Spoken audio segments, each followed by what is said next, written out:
નર્મદા નદી અત્યંત લુપ્ત થઈ જતા દરિયાઈ ભરતીના કારણે દરિયાનું પાણી જનોડ સુધી નર્મદા નદીમાં ફરી વળતા દરિયામાં રહેલા અનેક જળચર જીવો નર્મદા નદીમાં પ્રવેશતા અત્યંત ઝેરી પફર માછલી આવી પહોંચતા માછીમારોનો વ્યવસાય કરનારાઓમાં ફફડાટ સાથે ગભરાટ વ્યાપી જવા પામ્યો છે। ગુજરાતની ભાગોળમાંથી વહેતી નર્મદા નદી આજે લુપ્ત થઈ જતા નર્મદા નદીમાં દરિયાઈ ભરતી અમાસે આવતા દરિયાનું પાણી જનોડ સુધી ફરી વળતા દરિયામાં રહેલા અત્યંત ઝેરી જળચર જીવો પણ નર્મદા નદીમાં પ્રવેશી રહ્યા છે।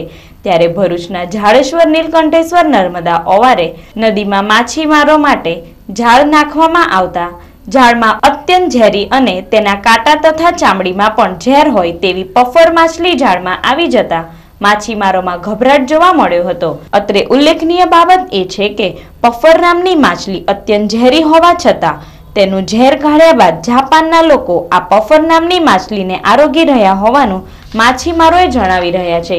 જો કે દરિયાઈ ભરતીમાંથી અત્યંત ઝેરી જળચર જીવો નર્મદા નદીમાં પ્રવેશતા નર્મદા નદીમાં સ્નાન અર્થે આવતા નર્મદા સ્નાનીઓમાં ગભરાટ ફેલાઈ જવા પામ્યો છે। માછીમારની જાળમાં આવેલ પફર અત્યંત ઝેરી માછલીને માછીમારોએ સુરક્ષિત રીતે ખસેડવાની કવાયત કરી છે। જો આ પફર માછલી કોઈ મનુષ્યને અડી જાય અને કાંટો પણ વાગી જાય તો માછલીનું ઝેર મનુષ્યના શરીરમાં ઉતરી જાય તો તે મોતને પણ ભેટી શકે છે।